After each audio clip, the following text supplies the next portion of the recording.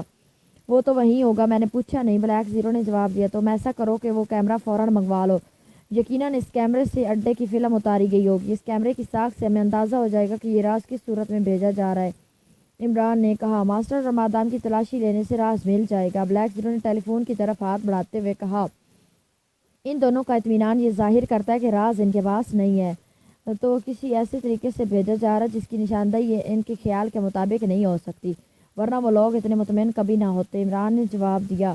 Okay, black zero نے کہا، پھر اس نے سر سلطان کے نمبر گھمانے شروع کر دیے۔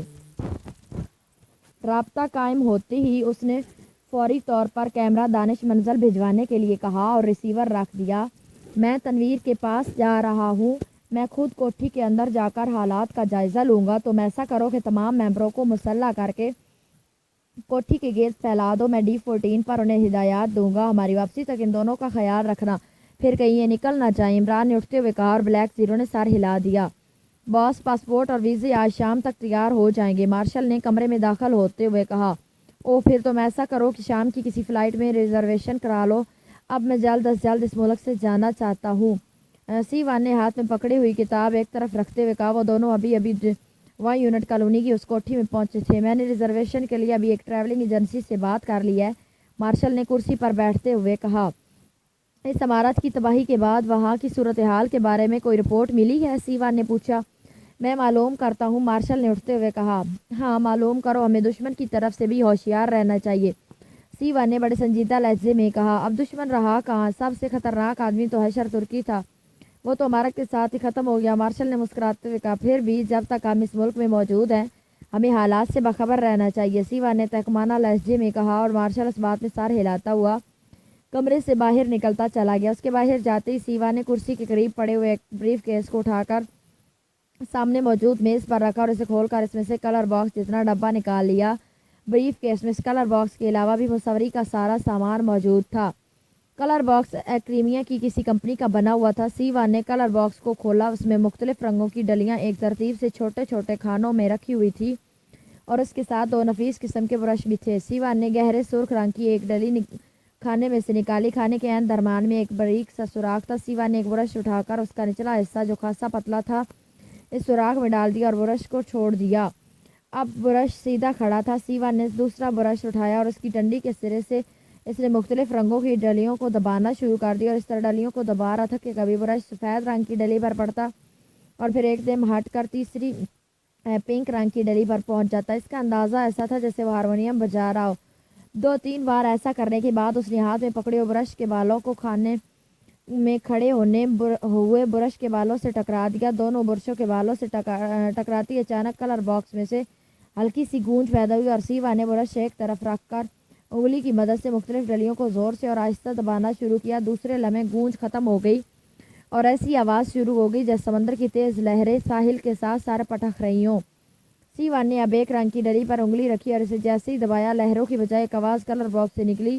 آواز مردانہ تھی لیکن اس میں بے پناہ کرختگی تھی۔ کراس کلب بولنے والے نے کہا، چیف ماسٹر سپیکنگ۔ C1 نے رنگ کی ڈلی کو انگلی سے دباتے ہوئے انتہائی تحکمانہ انداز میں کہا۔ اس کا لہجہ بالکل ہی بدل گیا تھا۔ اوہ یس باس، موریل سپیکنگ باس۔ دوسری طرف سے بولنے والے کا لہجہ یکدم مؤدبانہ ہو گیا۔ یہاں پاکیشیا میں مشن مکمل ہو گیا ہے، میں نے بٹر سیکرٹ ماسٹر بلگرام کے ذریعے بھجوا دیا ہے۔ ماسٹر بلگرام اور مادام بشاری جس فلائٹ کے ذریعے یہاں سے نکلے اسے روانہ ہوئے آدھے گھنٹہ ہو گیا ہے، وہ 3 گھنٹوں بعد ہیڈ کوارٹر پہنچ جائیں گے۔ تم نے ماسٹر بلگرام کی پہنی ہوئی قمیض حاصل کرنی ہے اور پھر اس میں سے سیکرٹ نکال کر محفوظ کر لینا۔ میں آج شام کی فلائٹ سے یہاں سے نکلوں گا اور رات کو پہنچ جاؤں گا۔ اس کے بعد پاکستانی حکومت سے مشن کے سودے کی بات چیت کروں گا، C1 نے تفصیل بتاتے ہوئے کہا۔ میں ماسٹر بلگرام سے وہیں اڈے پر ہی بٹن حاصل کر لوں گا، اس نے جواب دیا۔ اسے بٹر سیکرٹ کے بارے میں علم نہیں، اس لیے ہیڈ کوارٹر کو قمیض حاصل کرنا، ویسے تو اڈے سے ہی اس کے ساتھ رہنا تاکہ سیدھے ہیڈ کوارٹر لے جانا، ایسا نہ ہو کہ اس کی لاپرواہی سے اتنا قیمتی راز ضائع ہو جائے۔ سی-1 نے کہا آپ بے فکر رہیں باس، آپ کے حکم کی مکمل تعمیل ہوگی۔ دوسری طرف سے کہا گیا اوور اینڈ آل، سی-1 نے کہا اور اس نے ہاتھ بڑھا کر برش نکال لیا، رنگ کی ڈلی خالی خانے میں رکھی اور دونوں برش واپس کلر باکس میں رکھنے کے بعد اس نے اسے بند کر دیا۔ وہ ایک عام سا کلر باکس معلوم ہو رہا تھا اور شاید کسی کے تصور میں بھی نہ آ سکتا تھا کہ یہ چھوٹا سا کلر باکس اتنا طاقتور ٹرانسمیٹر بھی ہو سکتا ہے اور اس کی مدد سے ہزاروں میل دور تک نشریات پہنچائی جا سکتی ہیں۔ سی-1 نے کلر باکس دوبارہ بریف کیس میں رکھا اور اسے بند کر کے کرسی کے ساتھ ٹکا دیا۔ باس غضب ہو گیا۔ فلائٹ کو واپس بلوا لیا گیا اور اطلاع ملی ہے کہ ماسٹر بلگرام اور مادام بشاری کو طیارے سے جبراً اتار کر کسی نامعلوم مقام پر لے جایا گیا ہے۔ اچانک مارشل نے کمرے میں داخل ہوتے ہوئے کہا۔ اس کے چہرے پر شدید پریشانی کے آثار نمایاں تھے۔ کیا کہہ رہے ہو؟ یہ کیسے ہو سکتا ہے؟ سی-1 بے اختیار کھڑا ہو گیا۔ اس کی آنکھیں حیرت کی زیادتی سے پھٹنے کے قریب ہو رہی تھی۔ باس، میں نے عمارت کے متعلق اطلاعات حاصل کی تو پتہ چلا کہ اس عمارت سے ابھی تک ملبہ اٹھایا جا رہا ہے۔ ابھی میں فون بند کر ہی رہا تھا کہ 11:30 کا فون آ گیا۔ وہ کسی کام کی وجہ سے ایئرپورٹ پر ہی رک گیا تھا۔ اس طرح اسے علم ہو گیا کہ فلائٹ واپس منگوا لی گئی اور ماسٹر بلگرام اور مادام بشاری کو ایک جیپ میں جبراً سوار کر کے ایئرپورٹ سے باہر لے جایا گیا ہے۔ وہ چونکہ ٹاور پر ڈیوٹی پر تھا اس لیے وہ کچھ نہ کر سکا۔ مارشل نے تفصیل بتاتے ہوئے کہا اوہ، اس کا مطلب ہے کہ ہمارا مشن شدید خطرے میں ہے۔ ماسٹر بلگرام کو یقیناً اس عمارت میں لے جایا گیا ہوگا جہاں ایکم اور مادام بشاری کو رکھا گیا تھا۔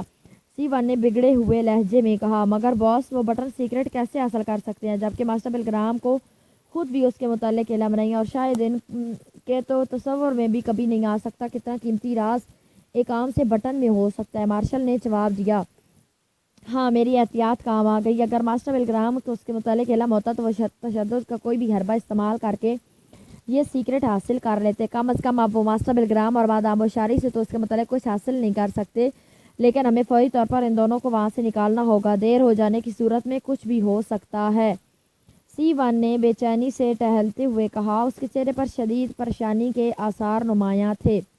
یوں لگتا تھا کہ جیسے وہ کچھ سوچ رہا ہو۔ ہم بھی ماسٹر بلگرام کی طرح کیوں نہ اس عمارت کے اندر داخل ہو کر چیک کریں؟ مارشل نے سی-1 کو خاموش دے کر رائے دیتے ہوئے کہا۔ اس وقت وہ لوگ ہوشیار نہیں تھے لیکن اب وہ پوری طرح ہوشیار ہوں گے، اس لیے اب معاملہ زیادہ خطرناک ہو سکتا ہے۔ سی-1 نے بڑبڑاتے ہوئے جواب دیا یہ بھی تو ہو سکتا ہے کہ انہیں اس بٹن سیکرٹ کے بارے میں کوئی علم ہی نہ ہو، کیونکہ اس مشن کے متعلق تو انہیں علم ہی نہیں۔ مارشل نے کہا تم یہ بات کیوں بھول رہے ہو کہ جب علی عمران اور اس کے ساتھی ٹارچنگ روم میں قید تھے تو میں نے انہیں خود بتایا تھا کہ ہم نے اپنا اصل مشن پورا کر لیا اور وہ راز ماسٹر بلگرام اور مادام بشاری کے ذریعے ملک سے باہر جا چکا ہے۔ اس وقت میں نے میزائلوں کے اڈے کا بھی ذکر کیا تھا۔ مجھے کیا معلوم تھا کہ ہماری بات چیت کہیں سنی جا رہی ہے؟ سی-1 نے جواب دیتے ہوئے کہا وہ بات چیت کیسے سنی جا سکتی ہے باس؟ ایسا ہونا ناممکن ہے۔ مارشل نے جواب دیا اوہ، تم نے ان لوگوں کو ٹارچنگ روم میں بھیجتے ہوئے ان کی تلاشی لی تھی؟ سی-1 نے اچانک کسی خیال کے تحت چونک کر پوچھا۔ تلاشی؟ نہیں، اس کا تو مجھے خیال ہی نہیں آیا۔ اور پھر عمران تو سیڑھیوں کے ذریعے براہ راست ٹارچنگ روم میں پہنچ گیا تھا۔ مارشل نے قدرے ندامت بھرے لہجے میں جواب دیا اوہ، یقیناً ان کے پاس ایسا کوئی ٹرانسمیٹر ہوگا جس کے ذریعے کسی جگہ ہماری بات چیت پہنچ گئی اور انہوں نے فلائٹ کو واپس بلوا لیا۔ سی-1 نے بڑبڑاتے ہوئے کہا اب کیا پروگرام ہے؟ مارشل نے بے چین لہجے میں کہا میں بتاتا ہوں، اب دعوت ولیمہ ہونی چاہیے۔ اچانک دروازے سے آواز آئی اور وہ دونوں بری طرح اچھل پڑے۔ عمران جب 1 یونٹ کالونی کی کوٹھی نمبر 12 کے قریب پہنچا تو اس نے دور سے ہی تنویر کو کوٹھی سے ذرا فاصلے پر ایک بک سٹال کے سامنے کھڑا پایا۔ عمران نے کار ایک طرف روکی اور پھر نیچے اتر کر تنویر کی طرف بڑھتا چلا گیا۔ تنویر کی نظریں اس پر پڑی تو اس نے ہاتھ میں پکڑا ہوا رسالہ واپس سٹال پر رکھا اور تیزی سے مڑ کر عمران کی طرف بڑھنے لگا۔ کوٹھی میں کتنے آدمی ہیں؟ عمران نے بڑے سنجیدہ لہجے میں تنویر سے مخاطب ہو کر پوچھا۔ کار میں تو 2 آدمی اندر گئے تھے اور وہ دونوں ابھی تک اندر ہی موجود ہیں، ان کے علاوہ مجھے علم نہیں کہ کتنے آدمی اندر ہیں۔ تنویر نے برا سا منہ بناتے ہوئے جواب دیا۔ اس کا شاید عمران کو دیکھ کر موڈ بگڑ گیا تھا۔ اچھا، تم یہیں ٹھہرو، میں اندر جاتا ہوں۔ اور ہاں، ایکس-2 نے تمام ممبروں کو کوٹھی کے گھیرے کا حکم دیا، وہ لوگ جلد ہی پہنچ جائیں گے، تم نے انہیں ہینڈل کرنا ہے، انہیں کوٹھی کے گرد پھیلا دینا، مجھے ضرورت پڑی تو میں D14 پر تم سے رابطہ قائم کر لوں گا۔ عمران نے کہا اور پھر جیب سے ایک D14 ٹرانسمیٹر نکال کر تنویر کے حوالے کر دیا۔ ٹھیک ہے، میں پوری طرح ہوشیار رہوں گا، تنویر نے بڑے خوشگوار لہجے میں کہا۔ شاید عمران نے اسے باقی ممبروں پر انچارج بنا دیا تھا، اس لیے اس کا موڈ درست ہو گیا تھا۔ اور پھر عمران دھیرے سے مسکراتا ہوا آگے بڑھ گیا۔ سائیڈ روڈ سے ہوتا ہوا وہ کوٹھی کے عقب میں پہنچ گیا۔ کوٹھی کے عقب میں ایک چھوٹی سی گلی تھی جو سنسان پڑی ہوئی تھی۔ کوٹھی کی دیوار کچھ زیادہ اونچی نہ تھی۔ عمران نے ایک لمحے روک کر ادھر ادھر دیکھا اور دوسرے لمحے وہ فضا میں کسی پرندے کی طرح اچھلا۔ اس کے ہاتھ دیوار کی منڈیر پر ٹک گئے اور پھر وہ ہاتھوں کے بل اٹھتا ہوا دیوار پر پہنچ گیا۔ کوٹھی کا قبی لان بالکل خالی پڑا ہوا تھا۔ عمران نے ایک نظر اندر کے ماحول کا جائزہ لیا اور دوسرے لمحے وہ ہلکے سے دھماکے سے دوسری طرف اتر گیا۔ دیوار کے ساتھ السر کی اونچی باڑ موجود تھی۔ عمران چند لمحے باڑ کے پیچھے دبکا رہا، لیکن جب اس ہلکے سے دھماکے کا کوئی رد عمل نہ ہوا تو عمران باڑ کے پیچھے سے نکلا اور آہستہ آہستہ قدم اٹھاتا عمارت کی طرف بڑھتا چلا گیا۔ وہ زخمی چیتے کی طرح بڑے محتاط انداز میں آگے بڑھا چلا جا رہا تھا۔ کوٹھی کی حالت سے محسوس یہی ہو رہا تھا کہ وہ خالی پڑی ہوئی ہے، لیکن تنویر کی رپورٹ تھی کہ کار اور اس میں سوار داخل ہونے والے دونوں آدمی ابھی اندر ہی ہیں، اس لیے وہ احتیاط سے آگے بڑھا چلا جا رہا تھا۔ عمارت کی سائڈ سے ہوتا ہوا وہ اس کے سامنے والے حصے پر پہنچ گیا جہاں بھی کوئی آدمی نظر نہ آ رہا تھا۔ پورچ میں سیاہ رنگ کی بڑی سی کار موجود تھی۔ عمران آہستگی سے برآمدے میں داخل ہوا۔ ریوالور اس کے ہاتھ میں موجود تھا اور پھر برآمدے سے ہوتا ہوا وہ درمیانی گیلری کے سرے پر پہنچ گیا۔ وہ چند لمحے دیوار کے ساتھ چپکا رہا، پھر اس نے آہستہ سے سر باہر کر کے گیلری میں جھانکا اور ایک کمرے کے دروازے سے روشنی باہر گیلری میں پڑ رہی تھی۔ عمران آہستہ آہستہ قدم بڑھاتا ہوا اس دروازے کی طرف بڑھتا چلا گیا۔ دروازے میں سے دو آدمیوں کے درمیان بات چیت کی آواز سنائی دے رہی تھی۔ عمران ہاتھ میں ریوالور پکڑے دروازے کے قریب روکیا۔ اب اسے آوازیں واضح طور پر سنائی دینے لگ گئی تھی کیونکہ دروازہ کھلا ہوا تھا، اور پھر ایک آواز سنتے ہی اس کا دل بلیوں اچھلنے لگا کیونکہ وہ آواز پہچان گیا تھا۔ وہ چیف ماسٹر کی آواز پہچان گیا تھا۔ اوہ، تم نے ان لوگوں کو ٹارچنگ روم میں بھیجتی ہوئی ان کی تلاشی لی تھی؟ وہ آواز دوسرے سے پوچھ رہی تھی۔ تلاشی؟ نہیں، اس کا تو مجھے خیال ہی نہیں آیا۔ اور پھر عمران تو سیڑھیوں کے ذریعے براہ راست ٹارچنگ روم میں پہنچ گیا تھا۔ دوسری آواز سنائی دی۔ اس کے لہجے میں ہلکا سا ندامت کا تاثر موجود تھا اور عمران یہ آواز بھی پہچان گیا۔ یہ وہ آواز تھی جس نے ٹارچنگ روم میں پہلے ان سے بات چیت کی تھی۔ اوہ، یقیناً ان کے پاس کوئی ایسا ٹرانسمیٹر ہوگا جس کے ذریعے کسی جگہ ہماری بات چیت پہنچ گئی اور انہوں نے فلائٹ کو واپس بلوا لیا۔ C1 کی آواز سنائی دی۔ پھر چند لمحوں کی خاموشی کے بعد دوسرے آدمی کی آواز سنائی دی۔ اب کیا پروگرام ہے؟ دوسری آواز پوچھ رہی تھی، اور اسی لمحے عمران نے مداخلت کرنے کا فیصلہ کر لیا کیونکہ اسے خطرہ تھا کہ کہیں یہ لوگ اپنے کسی ساتھی کو نہ بلا لیں۔ چنانچہ عمران نے قدم آگے بڑھایا اور دروازے کے سامنے پہنچتے ہوئے کہا، میں بتاتا ہوں، اب دعوت ولیمہ ہونی چاہیے۔ عمران کا لہجہ واضح طور پر مذاق اڑانے والا تھا اور عمران کی آواز کمرے میں بم کی طرح پھٹی اور وہ دونوں بری طرح اچھل پڑے۔ ان دونوں کے چہرے حیرت اور خوف سے بری طرح بگڑ گئے تھے۔ ان دونوں کی نظریں عمران پر یوں جمی ہوئی تھی جیسے انہیں یقین نہ آ رہا ہو کہ وہ کسی زندہ آدمی سے بات کر رہے ہیں۔ ان کے سامنے کوئی روح کھڑی ہے۔ تو تم زندہ ہو؟ سب سے پہلے C1 نے سکوت توڑا۔ اس کے لہجے سے بے اعتباری نمایاں تھی۔ زندہ ہوں تو دعوت ولیمہ کھانے آ گیا ہوں، ورنہ روحوں کو مرغ مسلم سے کیا واسطہ؟ عمران نے بڑے سنجیدہ لہجے میں جواب دیتے ہوئے کہا، تم کیسے زندہ بچے؟ C1 کو شاید ابھی یقین نہ آیا تھا۔ مجھے بھی آج بھوک لگی ہوئی تھی اور ظاہر ہے میں بھوکا مرنا پسند نہیں کر سکتا، چنانچہ میں نے مرنے کا پروگرام ملتوی کر دیا اور پہلے دعوت ولیمہ کھانے آ گیا، لیکن یہاں تو مجھے دعوت کے کوئی آثار نظر نہیں آ رہے۔ عمران نے بڑے مطمئن انداز میں ادھر ادھر دیکھتے ہوئے کہا، اگر تم وہاں سے بچ نکلے ہو تو پھر اب تمہاری موت یقینی ہے۔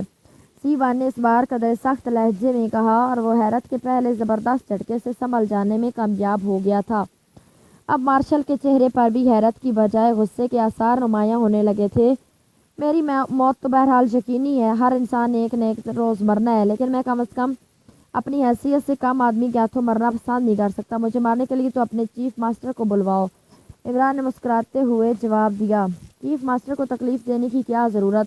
ہم خود تمہیں عبرتناک موت کے حوالے کر سکتے ہیں۔ مارشل نے پہلی بار زبان کھولتے ہوئے کہا، اچھا تم بھی بول پڑے، شکر ہے، میں تو سمجھا تھا کہ تمہیں دعوت ولیمہ میں کوے کی زبان کھلانی پڑے گی۔ عمران نے جواب دیا اور پھر مارشل نے ہی پہل کی۔ وہ اپنی جگہ پر بجلی کی سی تیزی سے اچھلا۔ اس کا انداز بے حد برق رفتار تھا اور پھر اس سے پہلے کہ عمران ہاتھ میں پکڑے ریوالور کو سیدھا کرتا، مارشل توپ کے گولے کی طرح عمران سے ٹکرایا اور دوسرے لمحے وہ عمران سمیت باہر گیلری میں جا گرا۔ عمران کو شاید مارشل سے اس قدر پھرتی کی توقع ہی نہ تھی، اس لیے وہ رد عمل کے طور پر اپنا بچاؤ نہ کر سکا تھا اور اس طرح وہ مارشل کے داؤ میں آ گیا تھا۔ گیلری کافی تنگ تھی اور مارشل پوری قوت سے عمران سے ٹکرایا تھا، اس لیے عمران اچھل کر گیلری کی پچھلی دیوار سے جا ٹکرایا۔ اس کا سر دیوار کے ساتھ پوری قوت سے ٹکرایا تھا اور عمران کو یوں محسوس ہوا جیسے اس کا سر بے شمار ٹکڑوں میں تقسیم ہو گیا۔ اس کے دماغ پر اندھیرا سا چھا گیا، جیسے فیوز اڑ جانے سے بجلی کا بلب بجھ جاتا ہے۔ پھر اس کے شعور میں ایک جھٹکے سے ہلچل سی پیدا ہوئی اور اس کی آنکھیں خود بخود کھلتی چلی گئی۔ اس کی آنکھوں میں روشنی آہستہ آہستہ بھرتی چلی گئی اور پھر جب شعور پوری طرح جاگ اٹھا تو اس نے اپنے آپ کرسی کمرے میں رکھی ہوئی کرسی پر بیٹھے پائے اس کے ہاتھ کرسی کے پشت پر کر کے باندھ دیے۔